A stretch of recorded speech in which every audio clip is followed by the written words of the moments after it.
ओम नमः श्रीभ्यः। जय श्री ओम नमः श्रीभ्यः। ओम नमः श्रीभ्यः। ओम जय जय जय नमोस्तु नमोस्तु नमोस्तु।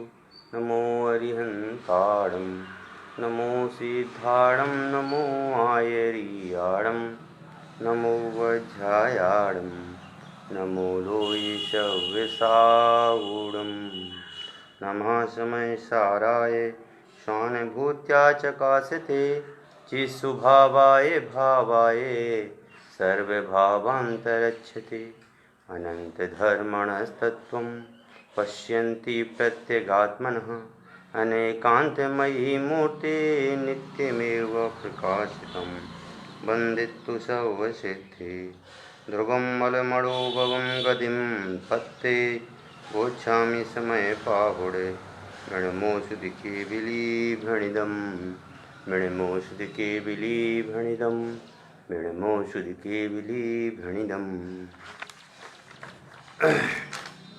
अपनी चर्चा समयसार ग्रंथाधिराज पर चल रही है, जिसमें आज अपन को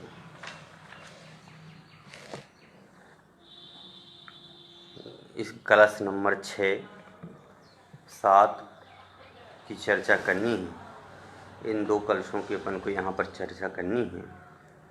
पिछले कलश में अपन चर्चा करके आए थे और अपन ने चर्चा की थी 5वें कलश में कि यह जो आत्मा है, यह आत्मा शुद्ध ज्ञायक भाव रूप है। उस शुद्ध ज्ञायक भाव को प्राप्त करने के लिए व्यवहार से हस्तावलंबन लेना है।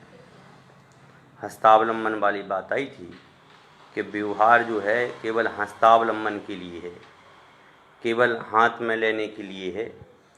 यह बात अपन ने बहुत अच्छे से समझी थी। आज अपन को कलश 6 की चर्चा करनी है और 7 की चर्चा करनी। 2 कलशों की अपन को आज चर्चा यहाँ पर करनी है। तो जिसके पास समयसार ग्रंथाधिराज हो वह खोल करके देख सकता है। कलश 6 में पढ़ता हूँ मैं। एकत्वेन तस्य शुद्धनयतो व्याप्तुर्यदस्यात्मनः पूर्णज्ञानघनस्य दर्शनमेह द्रव्यन्तरेभ्यः पृथक् सम्यक् दर्शनमेतदेव नियमात् आत्मा च तावानयम् तन्मुक्त्वा नवतत्त्वसन्ततिमिमम् आत्मायमेकोऽस्तु नः। इसका पद्यानुवाद देखता हूँ। नियत है जो स्वयं के एकत्व में नय शुद्ध से, वह ज्ञान का घन पिंड पूर्ण पृथक है परिद्रव्य से। नव तत्व की संतति तज बस एक यह अपनाइए, इस आत्मा का दर्शन आत्मा ही चाहिए। कह रहे हैं एक आत्मा का दर्शन एक आत्मा चाहिए। बस हमें तो और कुछ नहीं चाहिए। हमें तो और किसी को इससे चीज़ से लेना देना नहीं है। हमें तो केवल अपनी एक ज्ञायक भाव से मात्र लेना देना है। वह ज्ञायक भाव भी मेरा है और मेरा कुछ भी नहीं है। और तो सभी व्यवहार से है। जितने प्रकार से कथन किया गया है जनवाणी में, वह सब व्यवहार का कथन है। कल अपन ने इसी बात की चर्चा की थी। भैया व्यवहार जो है समझने के लिए है, जानने के लिए है, मानने के लिए नहीं है। कल अपन ने इसकी चर्चा बहुत अच्छे से अपन ने चर्चा की थी और आज भी अपन उसी बात को लेकर के चर्चा करते हैं कि जितना भी कथन जनवाणी में हमें प्राप्त हो रहा है वह सारा का सारा कथन व्यवहार का है। जनवाणी में पूरा का पूरा कथन व्यवहार से दिया हुआ है, क्योंकि आत्मा को समझने के लिए व्यवहार की आवश्यकता है। बिना व्यवहार के आत्मा को हम समझ नहीं सकते। इसलिए आत्मा को समझने के लिए यहाँ व्यवहार से बात की गई है। समझ गए ना। यहाँ क्या लिखा है, एकत्वे नेतस्य शुद्ध नयतो, कि भाई एकत्व में तो नय से शुद्ध हूँ। कैसा हूँ, एकत्व से तो मैं शुद्ध हूँ। कि जहाँ एक की बात की जाती है वो, और वह एक कौन सा, वह एक जो है वह अभेद एक, भेद वाला नहीं, अभेद वाला। कि मैं तो केवल ज्ञायक मात्र आत्मा हूँ बस, मैं तो अभेद आत्मा हूँ बस, मैं तो अखंड आत्मा हूँ बस, हैं? मैं तो नियत रहने वाला हूँ, अनादि से हूँ और अनंत काल तक रहने वाला हूँ। ऐसा मेरा ज्ञायक भाव जो है वह मेरा है। ऐसे जब हम शुद्ध नय से निर्विकल्प समाधि पूर्वक, पिछली चर्चा अपन ने की थी सराग और सराग के बारे में, सराग सम्यक दर्शन, तो मैं तो उससे भी भिन्न हूँ, मैं तो व्यवहार को भी नहीं मानता हूँ, मैं तो केवल एक अपने ज्ञायक भाव को मानने वाला हूँ। तो जब एक की चर्चा करते हैं तो एक की चर्चा करने से मैं शुद्ध हूँ। और कैसा हूँ, वह ज्ञान का घंट पिंड पूर्ण पृथक है परद्रव्य से, कि वह तो बिल्कुल सभी परद्रव्यों से बिल्कुल भिन्न है, वह परद्रव्यों में है ही नहीं, वह परद्रव्यों में कभी जुड़ता ही नहीं। क्यों, जैन दर्शन में इस बात को बिल्कुल है कि एक द्रव्य दूसरे द्रव्य से होता, एक द्रव्य को दूसरे द्रव्य से कभी कोई मतलब भी नहीं होता, एक द्रव्य दूसरे द्रव्य में कभी कोई क्रिया नहीं करता, कभी कोई प्रसार करता अपना नहीं होता। यह तो केवल यह अज्ञान अवस्था में हम यह मान लेते हैं, परंतु एक शुद्ध ज्ञायक भाव जो है वह एक शुद्ध भाव तो पूर्ण घन का पिंड है, उसमें अभेद दृष्टि करना, उसका नाम है शुद्ध नय। और अनादिकाल से जो चला आ रहा है भाई, अनादिकाल से क्या चला आ रहा है कि जीवादि जो पदार्थ हैं, 9 पदार्थ कहे गए हैं 7 तत्व और 2 पुण्य पाप, ऐसे 9 पदार्थों को हम अपना मानते आ रहे हैं। कब से, अनादि से। और कब तक मानेंगे, जब तक हमें एक घन घन पिंड आत्मा का अनुभव नहीं हो जाएगा।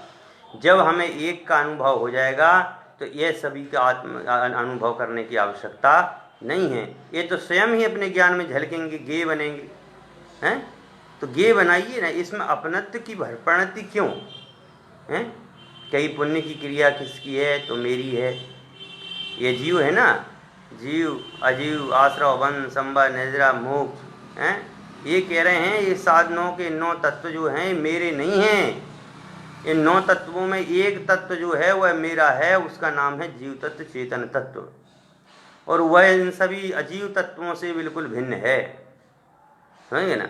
एक जीव तत्व के अलावा जितने भी तत्व बताए गए हैं ये सारे के सारे तत्व तो अजीव तत्व हैं, ये अजीव तत्व तो है ही नहीं। जीव तत्व तो क्या है, उसमें एक जीव बस है, और बाकी के 8 कैसे हैं, अजीव तत्व हैं। तो कह रहे हैं मैं तो इन अजीव आदि तत्वों से बिल्कुल भिन्न हूँ, परद्रव्य से बिल्कुल भिन्न हूँ। नव संतति की संतति, नव तत्व की संतति तज बस एक, यह अपनाइए। कि भैया इन 9 तत्वों में से केवल एक जो अपना आत्मा है, उस आत्मा को जानिए, उसी आत्मा को मानिए, बस इसी आत्मा का दर्शन आत्मा ही बस चाहिए। कि हमें तो केवल एक आत्मा चाहिए है, तो केवल बस वही ज्ञायक भाव रूप आत्मा चाहिए है, और हमें इन पर द्रव्यों पर संयोगों से कोई मतलब नहीं है। कहना और करना दोनों में बहुत अंतर है। यहाँ केवल कह रहे हैं यदि तुमने कह रहे हो तो इससे तुम्हारा श्रद्धान नहीं हो रहा है। क्यों, अनादि से ये पता है अपन को कि जीवादि जो 7 9 पदार्थ हैं, ये 9 पदार्थ ये मेरे नहीं हैं, समझिए, मेरा तो एक जीव द्रव्य मात्र पदार्थ है। तो ये तो हमें पता है, परंतु आज तक यह हमने अनुभव में नहीं लिया, और अनुभव में नहीं लेने के कारण से एक ज्ञायक आत्मा का हमें अनुभव नहीं हुआ। यह इसमें बताया गया है। अपन पढ़ते हैं, कहते हैं अपने समस्त आत्म प्रदेशों में जो ज्ञान घन है, किसमें, आत्म प्रदेशों में।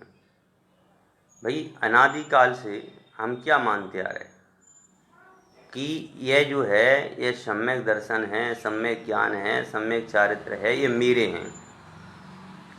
यही मानते आ रहे हैं ना कि सम्यक दर्शन किसका है, मेरा है। दो सात गुरु का श्रद्धान क्या है, सम्यक दर्शन। सात तत्वों का श्रद्धान क्या है, सम्यक दर्शन। इन सात तत्वों एक जीव तत्व का श्रद्धान होना जरूरी है। बिना जीव तत्व के श्रद्धान के सम्यक दर्शन नहीं होगा। इसलिए जीव सम्यक दर्शन यदि करना है तो जीव तत्व का श्रद्धान करना बहुत जरूरी है। और वहीं पे कहते हैं कि भैया सब कुछ हो जाए, सात तत्वों को भी जान लो, देवसास गुरु का भी श्रद्धान कर लो। समझ गए ना, जानना और उसमें ग्रहण करना अलग है। केवल जान लेने मात्र कुछ नहीं है कि हमने सात तत्वों को देवसास गुरु को जान लिया हमें सम्यक दर्शन हो जाएगा, सात तत्वों को जान लिया हमें सम्यक दर्शन हो जाएगा। अरे उन सात तत्वों का श्रद्धान मात्र सम्यक दर्शन नहीं है। उन सात तत्वों को मूल रूप से जानना, उनसे परिचित होना, उनको अनुभव का विषय बनाना, जब जाकर के हमारा सम्यक सच्चा सम्यक दर्शन है। नहीं तो ऐसे कितने हुए हैं, बोलिए 11 अंग और 9 पूर्व के जो पाठी हुए वो मिथ्या दृष्टि थे कि नहीं थे? तो क्या 11 अंग और 9 पूर्व में कहीं आत्मा का श्रद्धान की बात नहीं की गई होगी? हैं, क्या कहीं सात तत्वों का उल्लेख नहीं किया गया होगा? सब कुछ किया गया होगा। सात तत्वों का उल्लेख भी किया गया, 9 पदार्थों का उल्लेख भी किया गया है, 6 द्रव्यों का उल्लेख भी किया गया होगा। ऐसी कोई वस्तु विचार नहीं है जो कि 11 अंग 9 पूर्व में नहीं आई हो। लेकिन 11 अंग 9 पूर्व का ज्ञान होने के बावजूद भी यदि वहाँ पर एक जीव तत्व को नहीं पहचाना, समझ गए ना। आत्मा किसे कहते हैं? आत्मा कहते हैं रागादि भावों से भिन्न। समझ गए ना, जो आत्मा है वह कैसा है? वह रागादि भावों से भिन्न है। और रागादि भावों से भिन्न अपने आत्मा को जानना, उसका नाम सम्यक दर्शन है। अपन सम्यक दर्शन की परिभाषा पढ़ते ना, सम्यक दर्शन की परिभाषा यही तो है कि रागादि भावों से भिन्न आत्मा का श्रद्धान सम्यक दर्शन है। भाई देवसास गुरु के प्रति यथार्थ श्रद्धान सम्यक दर्शन, जीवासादि सात तत्वों का श्रद्धान सम्यक दर्शन। क्यों श्रद्धान नहीं, देवसास गुरु का श्रद्धान नहीं, उनको जानना, उनके स्वरूप को जानना, समझ गए ना, द्वादशांग को जानना है, श्रुत का अध्ययन करना, उसको जानना, उसको अनुभव में लेना, उसका नाम है सम्यक दर्शन। केवल ये नहीं है हमें वही सात तत्वों का पक्का श्रद्धान है कि सात तत्व कहे हैं तत्वा श्रद्धानम सम्यक दर्शनम, और तत्वों का श्रद्धान करना सुसम्यक दर्शन है। अरे भैया उन सात तत्वों का श्रद्धान करना तो ठीक है, उन सात तत्वों का श्रद्धान करके उसको जानना, उसको अनुभव में अपना विषय बनाना, उसका नाम है सम्यक दर्शन। बिना अनुभव के सिद्धांत के आप कुछ भी नहीं कर सकते। इसलिए कहा है कि भैया जो यह आत्मा है वह आत्मा कैसा है? रागादि विभावों से भिन्न एक ज्ञायक मात्र जो अनुभव प्रतीति है उसका नाम है सम्यक दर्शन।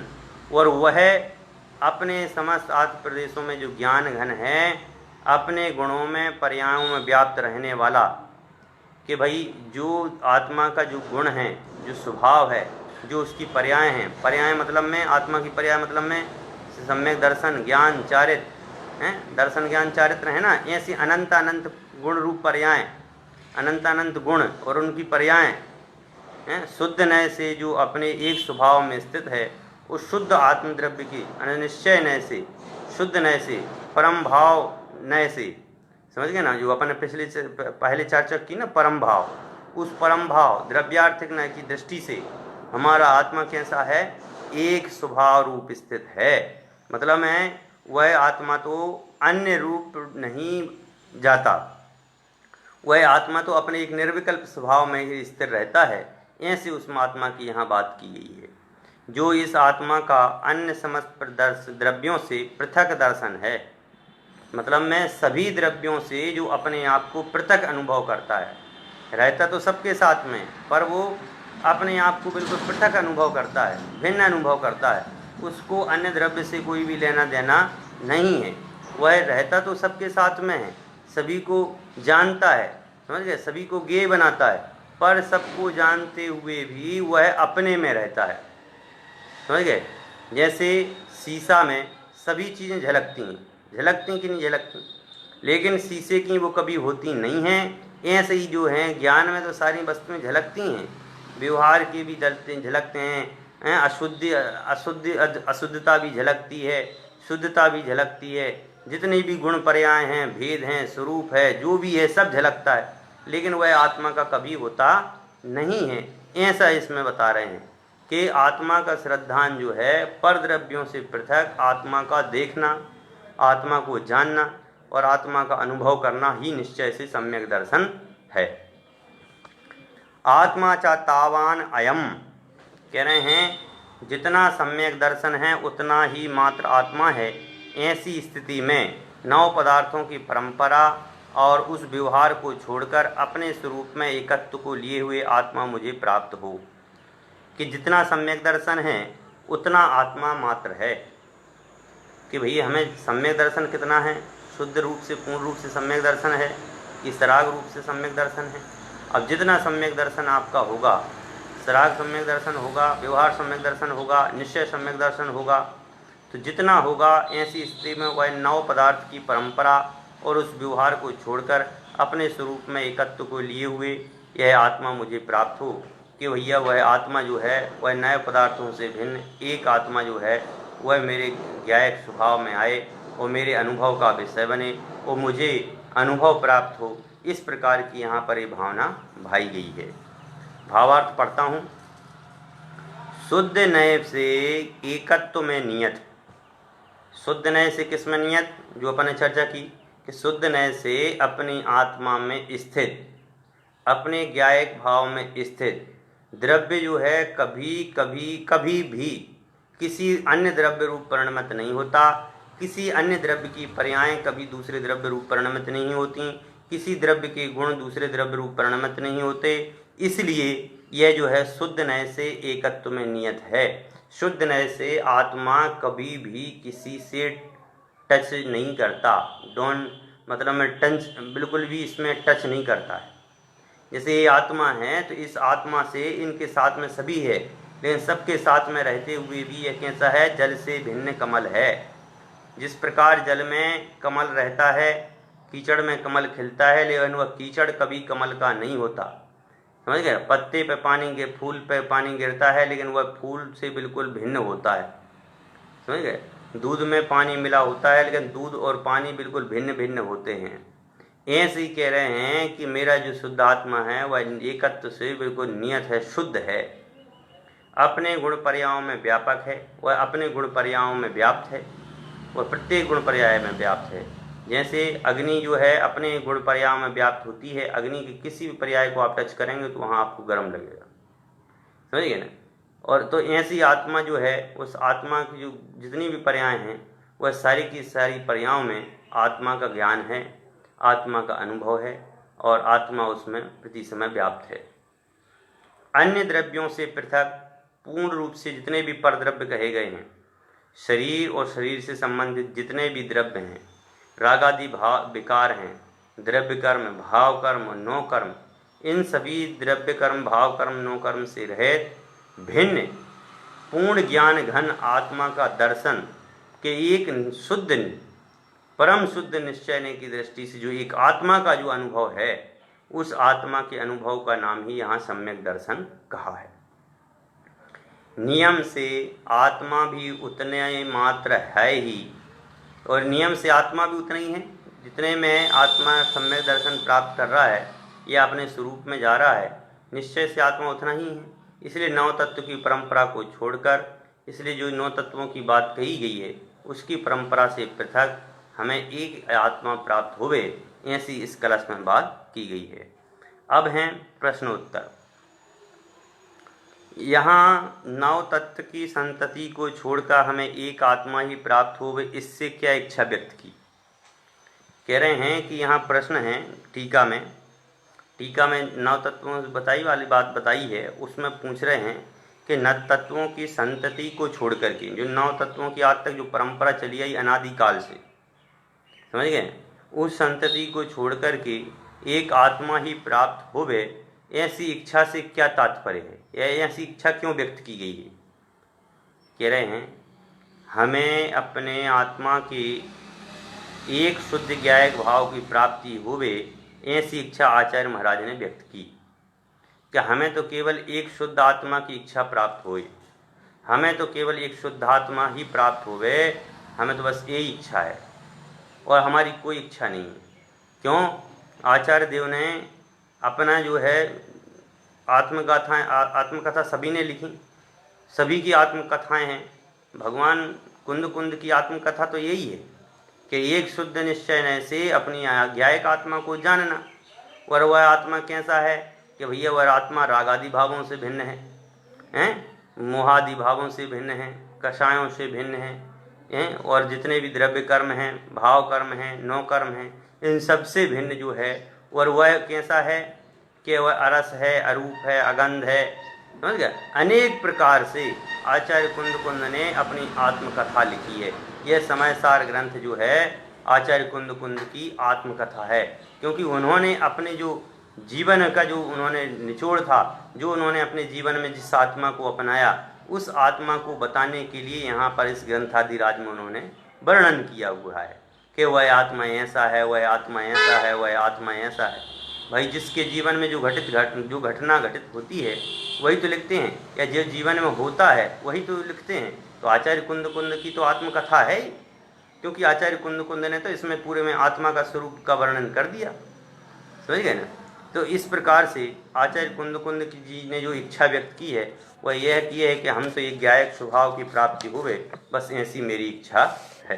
दूसरा प्रश्न है, शुद्ध नय की अपेक्षा से आत्मा का दर्शन सम्यक दर्शन कहा। बिल्कुल। सो यह दर्शन कब होता है? भाई कह रहे हैं कि शुद्ध नय से आपने जो आत्मा का दर्शन कहा है वह सम्यक दर्शन कहा है, तो वह कब प्राप्त होगा हैं? तो कह रहे हैं जब जीव शुद्ध नय से भेद विज्ञान के बल से, एक बात पहले तो शुद्ध नय से, शुद्ध नय से कौन से शुद्ध नय से? परम शुद्ध निश्चय नय से। भेद विज्ञान के बल से मतलब में समस्त द्रव्यों से भिन्न, समस्त जितने भी प्रकार के द्रव्य हैं, उन द्रव्य, उनके स्वभाव और उनकी गुण और उनकी पर्याय, इन सभी से द्रव्यों से भिन्न अपने स्वरूप में ठहरता है, अपने स्वरूप में लीन होता है, अपने स्वरूप को जानता है। और क्या कहा? अन्य धर्म द्रव्य अचेतन द्रव्यों से पृथक अपने आत्म द्रव्य को शुद्ध रूप में देखता है। और अन्य धर्म अधर्म आकाश काल जितने प्रकार के द्रव्य कहे गए हैं, एक जीव द्रव्य को छोड़कर के 5 द्रव्य जो अजीव द्रव्य हैं, इन अजीव द्रव्यों से भिन्न जब अपने आप को एक ज्ञायक रूप अनुभव करता है, अनुभव पूर्वक देखता है, तब शुक्ल ध्यान की अवस्था में उसे शुद्ध नय की दृष्टि से सम्यक दर्शन कहा जाता है। यह उसको कहें शुक्ल ध्यान की दृष्टि से उसे सम्यक दर्शन होता है। तब होता है वो जब शुक्ल ध्यान का अनुभव होता है। इससे पहले क्या जीव को सम्यक दर्शन नहीं होता? प्रश्न है। तो कहा कि क्या इससे पहले नहीं होता सम्यक दर्शन? ये तो पूर्ण रूप से शुद्ध शुद्ध शुद्ध वाली बात आ गई है। इससे पहले भी तो होना चाहिए सम्यक दर्शन, अवश्य होता है। यह सम्यक दर्शन तत्वार्थ के श्रद्धान पूर्वक होता है कि 7 तत्वों का जब यथार्थ श्रद्धान हो जाता है, जब 7 तत्वों में एक तत्व को छोड़ करके सभी तत्वों को अपने से भिन्न अनुभव करते हैं, मतलब जीव तत्व जो है वह जीव तत्व सभी तत्वों से भिन्न अपने को अनुभव करता है, उससे उसे हमें उसे व्यवहार सम्यक दर्शन हो जाता है, जिससे सराग सम्यक दर्शन करते हैं। और यहाँ भेद विज्ञान पूर्वक होने वाले वीतराग सम्यक दर्शन निश्चय सम्यक दर्शन का स्वरूप कहा है। लेकिन यहाँ जो सम्यक दर्शन का स्वरूप कहा है, यहाँ तो वह स्वरूप कहा है जो बिल्कुल संपूर्ण अभेद दृष्टि जिसमें घटित होती है। अब उसको कोई मतलब नहीं है, मतलब मैं जिसको संसार के किसी भी रूप में वह संसार के पदार्थों से अपने को बिल्कुल भिन्न एक ज्ञायक मात्र अनुभव करता है, उस निश्चय ने की यहाँ चर्चा की गई है। नहीं तो लेकिन पूर्व में यदि सराग सम्यक दर्शन है तो 6-7 तत्वों के श्रद्धान पूर्वक होता है। इससे पहले प्रश्न है, इससे पहले कलश 5 में व्यवहार नय का अवलंबन लेना योग्य है? भाई 5वें नंबर कलश में कहा था ना हस्तावलंबन, कि भाई बच्चा जो है वह बच्चा चल नहीं पाता है तो अपन उसको हाथ का सहारा दे करके उसको चलाना सिखाते हैं, और जब वह चलने लग जाता है तो उसको हम छोड़ देते हैं, तो वह धीरे धीरे चल जाता है, समझ गए ना। तो उसी प्रकार से वहाँ पर बताया था अपन ने कि भाई व्यवहार नय तो केवल हमारा हाथ का सहारा है, कि जिससे हमारे अणुव्रत पालते रहें, महाव्रत पालते रहें और संपूर्ण रूप से हमारे धर्म कार्य होता रहे। लेकिन जब हमें आत्मा की प्राप्ति हो जाएगी तो इस व्यवहार की भी हमें आवश्यकता नहीं। एक बात अपन ने 5वें नंबर क्लास में की थी। तो यहाँ शुद्ध ने से सम्यक दर्शन का स्वरूप बताया। तो क्या इन दोनों काव्यों में आपस में कुछ संबंध है? हाँ, अवश्य। यह अभिप्राय यहाँ स्वयं प्रकट हो जाता है कि सराग सम्यक दृष्टि को शुद्धात्मा की अनुभूति की योग्यता प्राप्ति के लिए व्यवहार न्याय के विषयभूत इस सराग या व्यवहार सम्यक दर्शन का अवलंबन लेना आवश्यक है। सराग सम्यक दृष्टि जो है वह तो अभी व्यवहार रूप से क्रियाएं करता है और उस व्यवहार रूप से ही वह श्रद्धान करता है, इसलिए उसमें और इस सम्यक दृष्टि में दोनों में जमीन आसमान का अंतर है।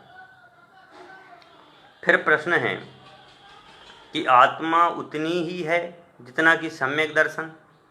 इसका क्या अर्थ कि भाई आत्मा उतने, अपन ने अभी पढ़ा था ना इसमें कि नियत नय से आत्मा जो है वह उतने ही जितने में सम्यक दर्शन होता है उतना ही आत्मा है।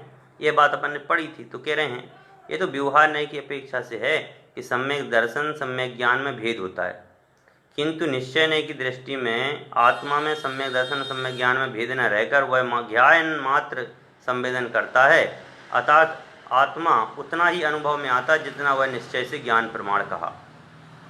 कह रहे हैं ये तो अभी व्यवहार से हमने चर्चा की थी कि सम्यक दर्शन भी हमें हो गया, अब सम्यक ज्ञान को हमने अलग कर दिया था, इसलिए यहाँ पर अपन ने चर्चा की थी कि जितना सम्यक दर्शन है उतने सम्यक दर्शन के हिसाब से हमें ज्ञान हो रहा है, समझ गए। लेकिन अब हम जब भेद नहीं करते हैं, जब अभेद दृष्टि से देखते हैं आत्मा को, तो उस समय वह आत्मा एकदम शुद्ध दिखाई देता है। इस प्रकार की यहाँ पर चर्चा की थी। अब यहाँ प्रश्न है, आचार्य अमृतचंद जी महाराज ने ऐसा सम्यक दर्शन की भावना की है कि वह हमें प्राप्त हो, तो क्या उन्हें निश्चय सम्यक दर्शन प्राप्त नहीं था? भाई यहाँ कह रहे हैं कि अमृत चंद्राचार्य ने जो कलश में जो बात करी है कि भाई हमें ऐसा सम्यक दर्शन प्राप्त हो जाए, तो क्या उनको ऐसा सम्यक दर्शन नहीं था? कह रहे अवश्य ही नहीं था। वे आचार्य देव भी 10वीं शताब्दी के इस पंचम काल के ही मुनिराज हैं, उनको वैसा सम्यक दर्शन प्राप्त नहीं था, समझ गए ना, जैसा चाहिए। इसलिए सम्यक दर्शन की प्राप्ति होवे, कौन से सम्यक दर्शन की? अभेद रूप आत्मा के अनुभव की, कि यह संसार के विषय भोग, 5 इंद्रियों के विषय भोग, राग देश आदि के परिणाम हैं, शरीर से संबंधित सभी पदार्थ, इन सब से भिन्न अपने ज्ञायक आत्मा का अनुभवन हो और हमें एक शुद्ध आत्मा की प्राप्ति हो, ऐसी जो सम्यक दर्शन हो, उसकी बात कही। तो कह रहे आचार्य अमरचंद जी को भी वैसा सम्यक दर्शन नहीं था, क्योंकि यह जो थे यह 10वीं शताब्दी के पंचम काल के ही थे। इस पंचम काल में शुक्ल ध्यान में प्रकट होने वाले भेद विज्ञान के बल से शुद्ध आत्मज्योति की अनुभूति नहीं होती, समझ गए ना। कह रहे हैं कि इस पंचम काल की ऐसी व्यवस्था है कि इसमें शुक्ल ध्यान में प्रकट होने वाले, जो शुक्ल ध्यान होता है, निर्विकल्प ध्यान होता है, उस ध्यान में भेद ज्ञान के बल से शुद्ध आत्मज्योति की अनुभूति नहीं होती। उसमें भेद विज्ञान का कितना भी बल लगाते हैं, लेकिन वो शुद्ध आत्मानुभूति की प्राप्ति नहीं होती। इसलिए सराग सम्यक दृष्टि व्यवहार न्याय के अवलंबन से इन काव्यों को लिखने, कोई पढ़ने, कोई चिंतन करने से आत्मदर्शन की प्राप्ति की भावना करते हैं, जिसे निश्चय सम्यक दर्शन कहा जाता है। कह रहे हैं कि फिर वो क्या करते हैं, जब उनको आत्मा की शुद्धि पंचम काल में होनी नहीं है, तो वह लोग पढ़ते हैं, स्वाध्याय करते हैं, चिंतन करते हैं, मनन करते हैं और उनको अपने जीवन में उतारने की कोशिश करते हैं। जब यह जीवन में उतर जाता है तो उन्हें निश्चय सम्यक दर्शन को कहा जाता है। हाँ, धर्म ध्यान की स्थिरता में क्वचित अभिदतना त्रय की अप्रमत्त गुण स्थान में परिणत होने पर वह गुण रूप से आत्म ज्योति अनुभव में आती है। छठे आदि निचले गुण स्थानों में तो वह भावना करने योग्य ही अनुभव में आती है। कह रहे हैं कि जो नीचे के जो गुण स्थान हैं, पहले गुण मतलब जो छठवें गुण स्थान से नीचे वाले हैं, इनकी तो आत्मा उतने अनुभव में नहीं आती, लेकिन जो 7वें गुण स्थान में जो आत्मा है, उस 7वें गुण स्थानवर्ती आत्मा को अनुभव में यह आत्मा आती है। इस प्रकार से इस गाथा में अपन ने चर्चा की थी। अब अपन को चर्चा करनी है कलश नंबर 7 की। इसमें भी वही बात है, समझ गए ना। बस इसको अपन को प्रश्न को देखना है, इसके जो प्रश्न बनाए हैं उन प्रश्नों के आधार पर अपन को चर्चा करनी है। अतः शुद्ध न्यायत्तम प्रत्यग ज्योतिष चकाशति तत् नवतत्त्वगतित्वेऽपि यदेकत्वं न मुञ्चति शुद्धिनयाश्रितयात्मा प्रगटे ज्योतिस्वरूप नवतत्वों में व्याप्त पर तजे न एक स्वरूप। कह रहे हैं कि 9 तत्वों में व्याप्त है, 9 तत्वों में व्याप्त होने पर भी वह अपने स्वरूप को नहीं छोड़ता। समझ गए ना? 9 तत्व कौन कौन से हैं? जीव, अजीव, आश्रव, बंध, संबर, निद्रा, मोक्ष, पुण्य और पाप। इन 9 तत्वों में यह आत्मा रहता है, पर उन 9 तत्वों से भिन्न है। कब से भिन्न है 9 तत्वों से? अनादि से। अनादि काल से ही यह तत्वों से भिन्न है। समझ गए? अभी तक तो यह अपना मानता आ रहा था। मानना अलग चीज है और होना अलग चीज है। समझ गए ना? मूल रूप से देखा जाए तो बिल्कुल अलग चीज है, और केवल मान लेने से आत्मा की प्राप्ति नहीं होती है, ये भी बात ध्यान में रखना। समझ गए ना? रिश्ते नाते क्या होते हैं? हम मानते हैं, ये मेरी पत्नी है, ये मेरा बच्चा है, ये मेरा ये है, ये मेरा वो है, हैं? भैया केवल मान रहे हो, आप केवल मानते हो कि ये मेरे हैं, मेरे हैं, मेरे हैं, लेकिन वो नहीं हैं। यह भी बिल्कुल फैक्ट है। क्यों? क्योंकि जब हमें दर्द होता है तो हमारे जो मानने वाले हैं वो हमारा दर्द नहीं लेते हैं। जो हमें खुशी होती है वह खुश हम उनको बांट नहीं सकते। पाप के उदय में हमें कोई क्रिया हो जाए तो वो हमारी ले नहीं सकते। इस बात का हमें विशेष ख्याल रखना। तो ये मानना जो है, ये मानना अलग चीज है, वो जानना अलग चीज है। समझ गए? जब हम जानते हैं कि भैया मैं तो अपने स्वभाव वाला हूँ, मुझे तो पर द्रव्य से किंचित मात्र भी कोई भी आवश्यकता नहीं है, मुझे किसी भी द्रव्य से कोई भी लेना देना नहीं है। जब ऐसी भावना होती है तो ऐसी भावना के लिए कह रहे हैं कि शुद्ध नए आश्रित आत्मा प्रगटे ज्योति स्वरूप, कि शुद्ध नए की अपेक्षा से वह आत्मा अंतरंग में चेतन ज्योति वाला प्रकाशमान है। कि अंतरंग में देखो तो यह अंतरंग में आत्मा जो है एकदम सबसे भिन्न है, हैं? शरीर में कोई चोट लगती है, अब आप कहोगे कि आत्मा कहाँ? कई लोग कहते हैं आत्मा यहाँ होता है। समझ गए ना? कई लोग कहते हैं आत्मा यहाँ होता है, क्योंकि सोचते हैं ना, सोचते विचार तो आत्मा यहाँ। अरे भैया, आत्मा तो शरीर के एक एक अंग में, एक एक प्रदेश में स्थित है। आत्मा अलग नहीं है। आत्मा तो शरीर के बिल्कुल दूध में बिल्कुल पानी की तरह मिला हुआ है। दूध को आप कहीं से भी टच करेंगे आपका हाथ गीला होगा। ऐसे ही कह रहे हैं आत्मा को आप कोई चींटी कितनी सी होती, इतनी सी होती ना, अपने कहीं पैर पे चलने लग जाए तो अपन को तुरंत पता चल जाता है। यदि अपना आत्मा वहाँ नहीं होता तो पता चलता नहीं चलता।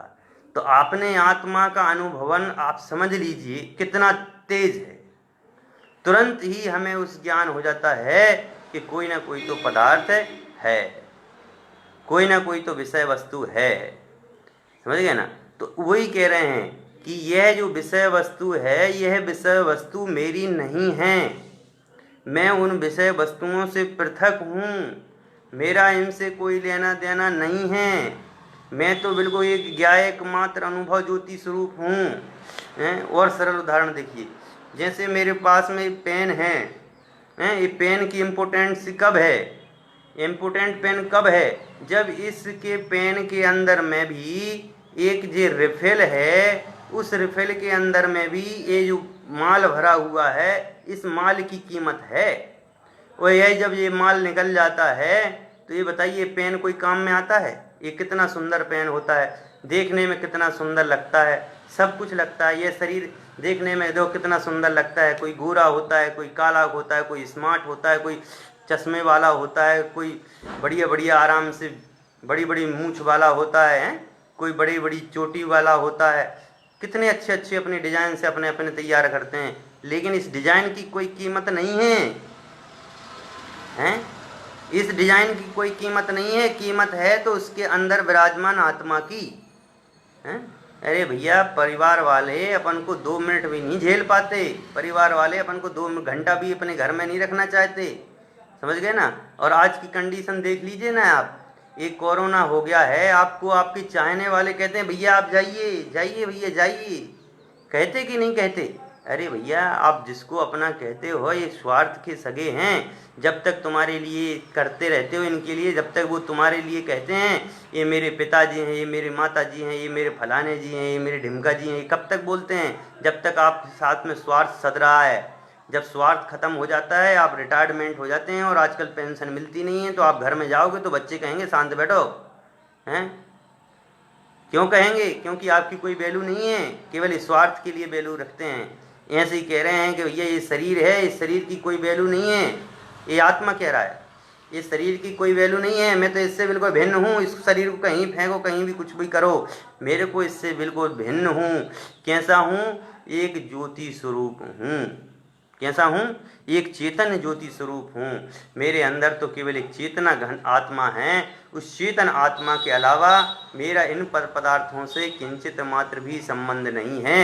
मैं तो एक ज्ञायक अनुभव वाला हूँ, मैं तो रसामृत वाला हूँ, अपनी आत्मा का रस लेने वाला हूँ, मैं तो ऐसा हूँ। यद्यपि वह व्यवहार नए से नव तत्वों से व्याप्त है। कह रहे व्यवहार में हमें दिखाई देता है ये शरीर, ये शरीर की क्रियाएं, शरीर के क्रियाओं से होने वाले कार्य, ये सब हमें दिखाई देते हैं, पर हैं नहीं अपने। वह अपने अद्वैत स्वरूप का त्याग नहीं करता। क्या लिखा? व्यवहार नए से व्याप्त है तो भी वह अपने अद्वैत स्वरूप का त्याग नहीं करता है। मतलब में वह अपने जो स्वरूप है उस स्वरूप का पूर्ण रूप से त्याग नहीं करता है, वह स्वरूप रूप में तो रहता ही है, 9 तत्वों में रहता है। 9 तत्वों में रहते हुए भी द्वैत मतलब में होता है भेद और अद्वैत मतलब में होता है अभेद। कह रहे वह अपने अभेद स्वरूप का त्याग नहीं करता, उनके साथ में रहते हुए भी उनसे भिन्न अपने को अनुभव करता है। जैसे अपन किसी देश में जाते हैं और अपने देश का व्यक्ति नहीं है वहाँ, केवल अपन इंडिया से किसी देश में गए, समझ लीजिए अपन अपने देश से किसी दूसरे गोरे वालों के देश में चले गए, तो वहाँ पर अपन के जैसे ही हैं, वो अपने जैसी नाक है, उनकी कान है, मुंह है, जीभ हैं, अपने जैसी बोल रहे हैं, बता रहे हैं, सब कुछ कर रहे हैं, लेकिन अपन क्या कहते हैं? ये मेरे नहीं है, समझ गए ना। वहीं पे पाकिस्तान पड़ोसी आ जाए, ओहो ये तो मेरा पड़ोसी है, और यदि वो नहीं आए तो अपन क्या कहेंगे? अपन कहेंगे पड़ोसी है, हैं?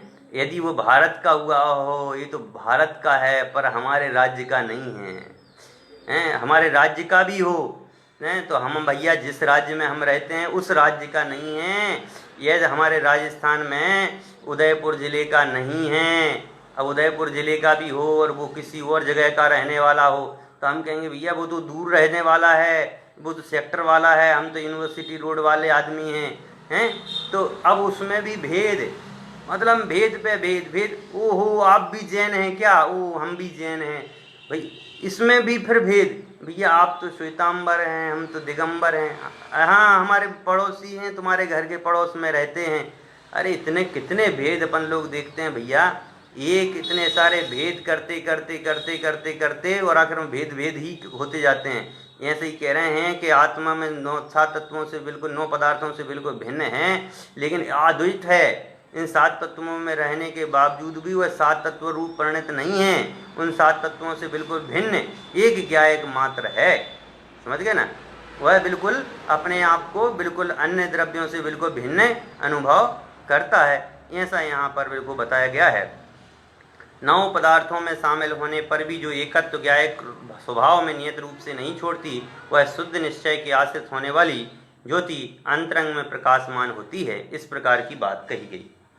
अब प्रश्न करना है, समय तो हो गया, 5 मिनट और लूँगा मैं, 5 मिनट में मेरे 2 प्रश्न हैं वो हो जाएंगे, फिर कल 13वीं गाथा की चर्चा करेंगे। पर द्रव्यों से पृथक वह शुद्ध आत्म ज्योति किस नय के अधीन होती है? कह रहे हैं जो परद्रव्यों से पृथक, मतलब जो द्रव्य मेरे नहीं हैं, समझ गए ना, और मैं इन द्रव्यों का नहीं हूँ। जैसे मेरा आत्मा है, मेरा आत्मा इस पुद्गल, पुद्गल मतलब में शरीर, समझ गए, जिसमें स्पर्श रस गंध वर्ण हो, वह पुद्गल कहलाता। तो उस पुद्गल से भिन्न एक ज्ञायक मात्र आत्मा जो है वह भिन्न अनुभव करना, यह शरीर भिन्न है और मेरा आत्मा इससे बिल्कुल भिन्न है। यह जो है किस नय का विषय है? तो कह रहे हैं शुद्ध नय का विषय। ठीक है ना।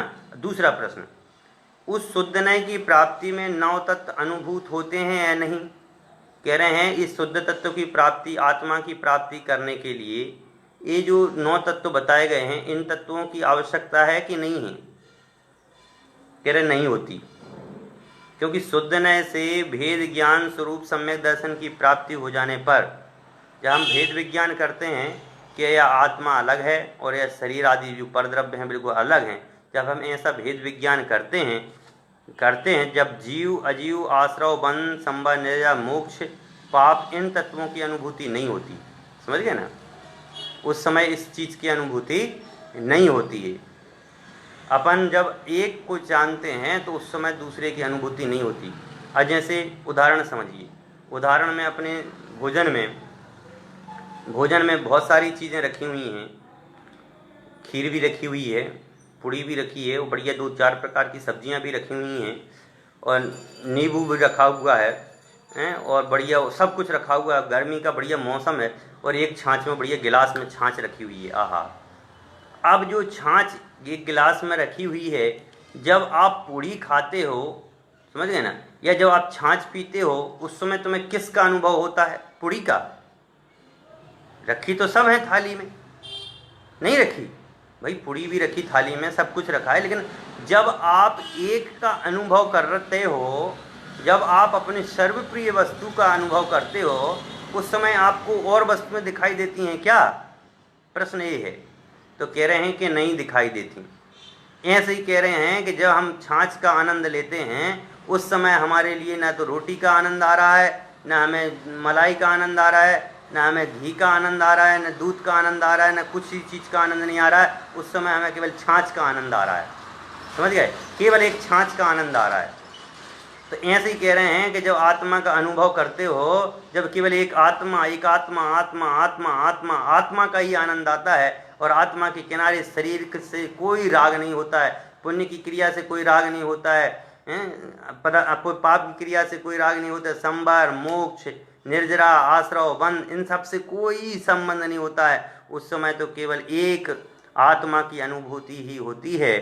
किंतु तत्व अन्वय रूपता को प्राप्त एक ज्ञायक मात्र स्वभाव वाला ज्ञायक भाव ही अनुभव में आता है, ऐसा इसमें बात की गई है। लास्ट प्रश्न है, किस ज्ञान से ऐसे शुद्ध नय के अधीन शुद्ध आत्मज्योति प्रकट होती है? कह रहे किस ज्ञान से? तो सीधी सी बात है, भेद विज्ञान के बल से और अपने आत्मा के ज्ञान से यह अनुभूति प्राप्त होती है। भाई भेद विज्ञान करोगे कि यह मेरे से बिल्कुल अलग है, यह मेरे से बिल्कुल अलग है, हैं? यह संसार में अपने आत्मा का अनुभवन करना हो, समझ, तो क्या करेंगे हम? संसार में अपनी आत्मा को जानना है तो क्या करेंगे? क्या कहेंगे कि ये जो इनकी जो आत्मा है यह मेरी नहीं है, इनकी जो आत्मा है मेरी नहीं है, इनकी जो आत्मा है मेरी नहीं है, इनकी आत्मा जो है मेरी नहीं है। ऐसा करोगे क्या? भाई दाल में यदि चने मिल जाएं और अपन को भिन्न भिन्न करना है, दाल में चने भिन्न भिन्न करना है, तो हम क्या करेंगे? चने को अलग अलग निकालेंगे कि दाल को अलग अलग हटाएंगे? दाल को करेंगे एक एक दाने को, ये दाल मेरी नहीं, ये दाल मेरी नहीं, ये दाल हैं, चने मेरे हैं, चने मेरे हैं। तो एक एक चने को उठा करके अनुभव करोगे कि दाल को अनुभव करोगे? ऐसे ही कह रहे हैं भैया, जब आत्मा के जानने की बात आती है तो केवल अपनी आत्मा को जान लो, सबकी आत्मा को जान लिया कि भाई मैंने अपनी आत्मा को जान लिया, अब मेरी आत्मा से भिन्न जितनी आत्माएं हैं वो मेरी नहीं है, बस इतना सा ज्ञान करना है। ऐसे ही भेद विज्ञान करना है। उसी के कह रहे हैं कि यह चेतन रूप शक्ति प्रकट होती है और वही अनुभव में हमें दिखाई देता है। इस प्रकार आज अपन ने 6-7 नंबर के कलश की चर्चा की है। कल जो है 13वें नंबर की गाथा करेंगे और फिर 8वें नंबर के कलश की चर्चा करने के भी सोचेंगे। कल अपन 13वें कलश की चर्चा करेंगे, 13वीं गाथा की चर्चा करेंगे। आप सभी अपने आत्मा को अपने से भिन्न, अपने से भिन्न मतलब इस शरीर आदि को अभी अपना मानते हो ना, इस शरीर आदि से भिन्न अपनी आत्मा को जानने का पुरुषार्थ करें और अपने जीवन में इस आत्म तत्व को प्रकट करने की भावना करें। इसी मंगल की भावना के साथ वाणी को बनाओ। नौवा नवो कार्बन नवो।